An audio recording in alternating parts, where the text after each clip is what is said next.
أعوذ بالله من الشيطان الرجيم بسم الله الرحمن الرحيم الحمد لله رب العالمين والصلاة والسلام على نبينا محمد وعلى آله وصحبه أجمعين. Qayı bir kardeşlerden horau geldi. Kişi ölgenden hun össü, yetihi, kırkı hem yıllık turahında hüylep getirgen. Elbette bu bir setirikli mesele. Lakin bu mesele şu namaz kılgan kişiler üçün kuptan ap-asık. Ösü yeti kırkı turahında yabay halık horayında ol. Onun hükümü nime, onu utkariga kerek mi? Qayı biravlar utkariga kerek dip ayta. Kimdir kerekme, yaramay dip ayta. Bizge nimeşlerge hun dip horaylar. İnşallah şu deristen hun birinin de horau kalmaz dip ışanım. Ösü yetihi, kırkı, yıllık Үлген кишini ифке алу қайдан келіп сыққан? Тәуді шул хорауға жауап берейік. Ошу үлілерді ифке алу турасында кишилерден сораһаң, улар бұл йоланың келіп сығышын өздері білмей. Көп киши бұл мәсьәләгә нисек қарай? Мына безнең ата-бабаларыбыз үткәргән, без дә үткәрәбез диләр. Ягъни кайһы бер кешеләргә дәлил ул ата-бабаларының эшләгән эшләре, уларның әйткән сүзләре. Ләкин безне Kur'an hem Peygamberimizin sallallahu aleyhi ve sellem sünneti nimeti öğretti. Ata-baba her vakit tik dürüstken azımlar işleytigen fikir, akida bulurga teyiş tugil. Hatırlagıdali Peygamberimiz sallallahu aleyhi ve sellem gariptarga kelgen vakitinde hem ularga tevhid, İslam'da anlata başlaganda ul gariptar nime tip cevap bergen. Kur'an'da bunun turalı aytılab edi. Bel nettebi'u ma elfeyna aleyhi ebana. Biz ата-бабаларыбызды нимәлә күрдек, шуның артынан иярәбез дигәндер. Ихтибар итегез. Әгәр гарәптәрнең күбе ошы хаталы фикерде үзгәртмәһә, улар мусламанга әйләнмәс ине. Һәм күбеһе үзгәртмәнеләр. Ошы яһәннәмгә тамукка алып бара торган күп илаһлык динендә үлеп киттеләр. Хатта Пәйгамбәрбезнең саллаллаһу алейһи ва саллям агаһы Әбу Талиб мусламан булманы бит инде. Юк, мин ата-бабам динендә үләм дип үлеп китте. Peygamberimiz sallallahu aleyhi ve sellem onunla La ilahe illallah tibeyt indi. Tip kupme tırıştı. Yok kaldırmana şu fikrini Abu Talib. Atayım ol atayım nimege aşandı. Min de şuna aşanam tip ölüp gitti bitindi. Ata babalarının aytkan hüzleri yaşlagan nemelerini biz de kura alabız bugün. Mesela mana Majid Gafuri'nin Kara Yüzler diyen spektakli var. Onunla bizim ata babalar karay 1938 yıldan birli. Demek kimdingdir atahı qaragan şol spektaklde, onun ol atahı, ol atahının atahı. Ol kişiler ayta alab it. Mana men qara yüzlerdi qarab üstüm, men oşo spektaklga aşanam dip. Lakin bu spektakl ol nime? Ol dinge qarşı yazılgan eser hem şeriattan, musulmanlardan kölür üçün, ulardı mıskıl itir üçün koyulgan spektakl. Mana indi 4-nji bowundan Күберәк халык шуны карап утыра бит. Кемдер шуга ышана, кемдер әйтә ала, мана безнең ата-бабаларыбызның йолаһы, культураһы, уларның ышанган акидаһы. Нимә хәзер без шәригатькә ошо кара йөзләр әсәре өстендә алган фикерләребез менән карайбызмы? Юк, әлбәттә. Бу әсәрне онытырга кирәк, уны куймаска, рекламаламаска, репертуардан алып ташларга. Әйткәндәй, бездә иманлы кешеләрне рәнҗетү дигән канун бар. Нигә ул ошо спектакльгә карата кулланылмай икән? Шулай булгас, безнең ата-бабаларыбыз фәлән нәмәне эшләгән, без дә уларның артыннан ияреп, ошоны эшләйбез дигән дәлил ул бөтенләй дәлил түгел. Әйтелә бит инде Коръәндә. Әгәр һезнең ата-бабаларыгыз адашкан кешеләр булһа, тик менә һинең генә ата-бабаң булганы өчен ул бөтен нәмәне дөрес эшләп йөргән дип әйтеп булмай бит инде. Коммунистларның да ата-бабалары бар. Менә Кытайда. Нисәмә бүген шул коммунизм менә яшәй. Буддистларның ата-бабалары бар. Тик ата-баба булганы өчен генә ул дөрес дип әйтеп буламыни? Ярай, буны аңлашылды. Хәзер бына Пәйгамбәрбез саллаллаһу алейһи ва саллям унан һуң киләсәк мусламаннар турасында нимә дип әйткән? Шуның турында бер хәдисте укып китәйек әле. Дөрес, көчле, сахих хәдистә Пәйгамбәрбез саллаллаһу алейһи ва саллям шулай дигән. لا تتبعن سنن الذين من قبلكم شبرا بشبر وذراعا بذراع حتى لو سلكوا جحر ضب لسلكتموه قلنا يا رسول الله اليهود والنصارى قال فمن Peygamberimiz sallallahu aleyhi ve sellem ayta Һеҙҙән алда булған халыҡтар артынан эйәрерһегеҙ. Сирек-сирек, терһәк-терһәк, яғни бер-бер артлы һәр аҙымдарында тигән мәғәнә инде. Хатта ти, әгәр улар кеҫәрткенең ояһына кереп китһәләр ҙә, һеҙ шуларҙың артынан кереп китерһегеҙ тигән. Быны ишеткәс, сәхәбәләр аптырап һорағандар. Әл-Яһуд вә Насара, яғни беҙҙән алда булған халыҡтар ул. Кемдәр ул? Шул Яһүдтәр һәм Насарамы, христиандармы тигәндәр инде. Пәйғәмбәребеҙ саллаллаху алейхи ва саллям әйткән: тағы кем булһын? Фәмән, тағы кем булһын? Демәк, ошо хадистең мәғәнәһе шундый заман киләсәк ди. Мосолмандар Яһүд һәм христиандарға оҡшай башларҙар. Шул тиклем ныҡ оҡшарҙар ки, хатта улар мына ниндейҙер хайуандың ояһына киреп китһәләр ҙә, һеҙ шуларҙың артынан керер булырһығыҙ тигән. Яғни бөтөн нәмәлә уларға оҡшарға тырышыу. Ана шундай замандар килеп етмәгәнме ни? Күп мосолмандар уларҙы баҫып алған христиандарҙың телдәрендә һөйләшә, уларҙың культураһын ҡабул иткән, уларҙың илдәрендә йәшәйҙәр, һәм ҡайһылары бөтөнләй үҙҙәренең кем булғанын онотоп, ана шул динде ҡабул итеп бөткәндәр. Яһүдтәр ҙә, христиандар ҙа араһында элек ата-бабалары мосолман булған кешеләр бар бит инде әлеге көндә. Улар ҡайҙан килеп сыҡҡан? Ана шул яйлап ҡына, сирек-сирек, аҙым-аҙым эйәреп, христианнан яһүдтәр артынан шуларға әйләнеп бөткәндәр. Мана шуның турала хәдис. Ниңә беҙ был хәдисте иҫкә төшөрҙөк? Сөнки, мөхтәрәм ҡәрҙәштәр, беҙҙең ана шул кеше үлгәндән һуң 3-өн, 7-һен, 40-ын, йыллығын үткәреү ана шул христиандарҙың йолаһынан алынған. Кешеләргә быны әйтһәң күбеһе ышанмай, әлбиттә. Ләкин хәҙерге заманда, ҡәрҙәштәр, интернет бар.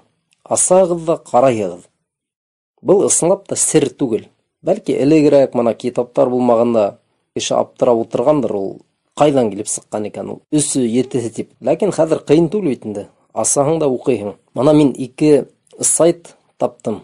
Шунда яҙылған нәмәләрҙе уҡып китәйем. Русса яҙылған, әлбиттә быны башҡортсаға тәржемә итмәнем, сөнки мәғәнәһе юғала. Мына, тимәк, Pravmir.ru тигән сайтта яҙылған. В течение 40 дней после смерти родственники оплакивают умершего и усиленно помогают ему молитвой. 3, 9, 40 дней после смерти отмечаются особо, потому что именно в эти дни, согласно учению православной церкви, согласно учению православной церкви, с душой человека происходят важные события. 40 дней после смерти – важная веха в прощании с почившим. В этот день заказывают заупокойную службу в церкви, собирают поминальный стол. Бының турала христиандардың священниктары аңлата. Мына хәҙер аудионы ҡуйып китәйем, тыңлағыҙ. Поминовение усопших на 40-й день связано с тем, что по учению православной церкви до 40-го дня душа проходит испытание, мытарство. С первого дня по 9-й по учению церкви душа обозревается ангелом-хранителем райские чертоги, а с 9 по 40 проходит мытарство, своеобразные такие заставы или испытания, где человек дает отчет за разные грехи, которые он совершил при жизни.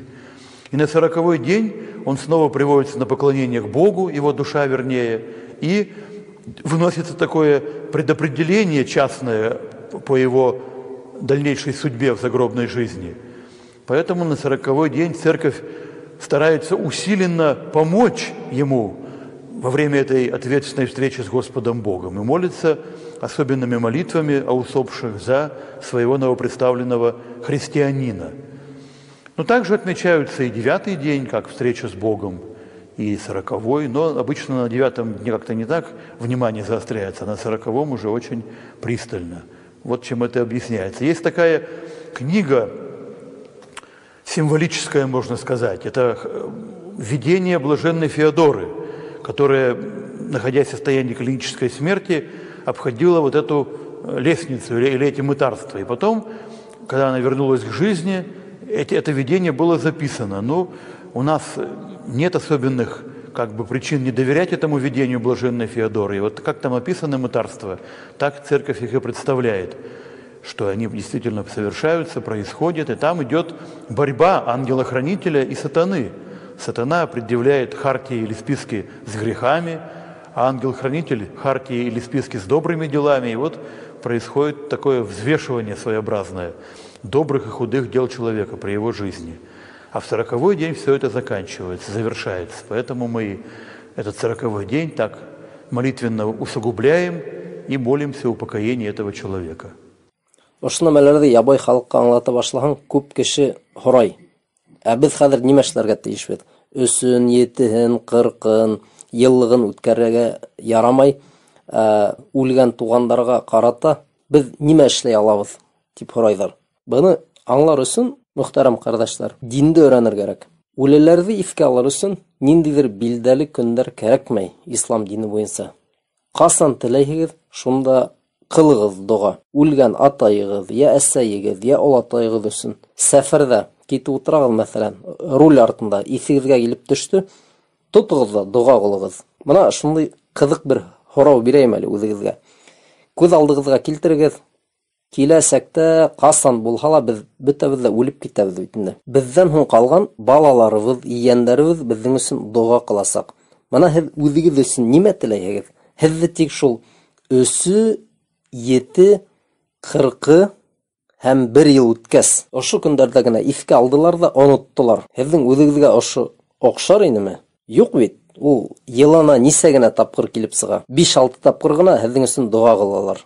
Юҡ, һәр ваҡыт ҡылып торһондар. Иҫләгән һайын һеҙҙең өсөн доға ҡылһындар. Һеҙҙең балаларығыҙ, ейәндәрегеҙ. Шуға мына пәйғәмбәребеҙҙең саллаллаху алейхи ва саллям һүҙҙәренә иғтибар итегеҙ. Иза мата бну адама инқата амалуху илля ан салас. Әгәр әҙәм балаһы үлеп ҡалһа, уның эштәре 3 осраҡтан башҡа киҫелә. Эштәре киҫелә тигән һүҙ, тимәк, уның ғәмәл дәфтәре ябыла. Ләкин 3 осраҡтан башҡа.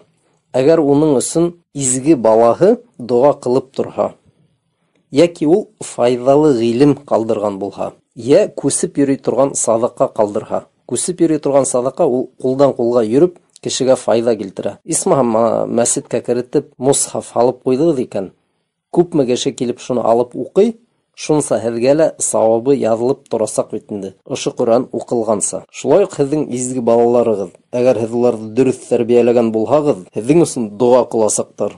Балаларығыҙҙың балалары. Ҡөрьәндә өйрәтелгән бит инде. Шундай һүҙҙәр бар. Раббиғфир ли ва ли валидайя. Эй Аллаһ, мине һәм минең ата-әсәмде ғәфү ит. Ошо ата-әсәмде тигән һүҙ нәҡ ата-әсәгә генә ҡағылмай, ләкин олатай өләсәйгә, беренсе, икенсе һәм бөтә быуындарға. Шуға үҙегеҙ ҙә динде өйрәнергә тырышығыҙ һәм балаларығыҙҙы ла дөрөҫ мосолман итеп тәрбиәләгеҙ. Шул ваҡыт һеҙҙең өсөн һәр ваҡыт доға ҡылып торҙар. Тик 3-нсе, йә 7-нсе, йә 40-нсы, йәки йылына бер генә түгел. Һәр ваҡыт, иншалла. Юҡ, был ҡыҙыҡ һорау инде ул. Әгәр 3-7-40 ярамай икән, беҙ нисек үлеләргә доға ҡылырға тейешбеҙ? Нимә менән сағыштырып була? Мәҫәлән, кешегә әйтәбеҙ, зина ҡылырға ярамай. Ә ул һинән, шунан мин ҡатынһыҙ нисек йәшәйем тип һорай бит инде. Субханалла, өйлән. Теләһәң ана 4 ҡатын ал, көсөңдән килһә. Кем һиңә әйткән? Тик 3-нсе, 7-нсе, 40-нсы көндә генә доға ҡылырға тейешең тип. Кем әйткән? Христиандар әйткән. Ә Пәйғәмбәребеҙ саллаллаху алейхи ва саллям беҙгә өйрәткән. Ҡасан теләйең, шул ваҡыт һин доға ҡыла алаһың. Бының өсөн ниндәйҙер айырым мәжлестәр йыйырға, ана бында әйтелгән һымаҡ, поминальный стол әҙерләп тораһы түгел. Тотаһың да намаҙың ваҡытында, йә намаҙыңдан һуң бөтә туғандарыңа, ата-әсәңә, ата-бабаларыңа доға ҡылаһың. Ошо үлеләрҙең 3-өн, 7-һен, 40-ын, йыллығын үткәреү ул күп имамдарҙың ҡаты тормауы арҡаһында һаман йәшәп килә инде ул. Әгәр имамдар аңлатһа, һәр бер имам үҙ ауылында аңлатһа, мәҫәлән, ғәфү итегеҙ, ҡәрҙәштәр, мана беҙгә яңы ғилем килде. Был беҙҙең йола түгел икән. Ошо көндән башлап беҙ туҡтатабыҙ тип. Бер ауыл туҡтатһа, мәҫәлән, аңлатығыҙ, ауылдаштарығыҙға аңлатығыҙ, туғандарығыҙға аңлатығыҙ, үткәрмәгеҙ. Шул ваҡыт, мана бер ауылда таҙарасаҡ бит инде, кешеләр дөрөҫ итеп доға ҡыласаҡ. Христианса түгел, ә дөрөҫ итеп. Сөннәт буйынса, Пәйғәмбәрбеҙ саллаллаху алейхи ва саллям өйрәткәнсә. Шунан 2-нсе ауылда, 3-нсе ауылда, ул ваҡыт бере лә килеп һеҙгә бәйләнмәҫ ине. Үҙегеҙ, егеттәр, аңлатығыҙ, ғилем таратығыҙ, китаптар бирегеҙ кешеләргә. Иманды тергеҙеү эштәрен әүҙемерәк алып барығыҙ. элегрәк, бернисә ел элек буларны аңлата башлаган күп кеше нык каршы тора торгайны. Әйһез әллә кайдан килгәнегездә укып, янәһе бында вахабис акыйдаһын таратаһыгыз. Нимә без хәзер вахабис дип әйтмәһендер өчен ошо христианнарның йолаларын үткәрү утырга тиешмени. Сахабалар үткәрмәгән, табииндар үткәрмәгән ошо 3-ен, 7-ен, 40-ын. Хәзер улар да вахабисмени. Һәрбер аңламаган нәмәгезгә вахабизм дип кыскырып утырмагыз әле, агайдар, апайдар. Ярый, шул йетеп тору. Бүгенгә җәзакмулла хайран. Тагы бер мәсьәләне асыкланык дип ышанам. Әлхәмдүлилләh.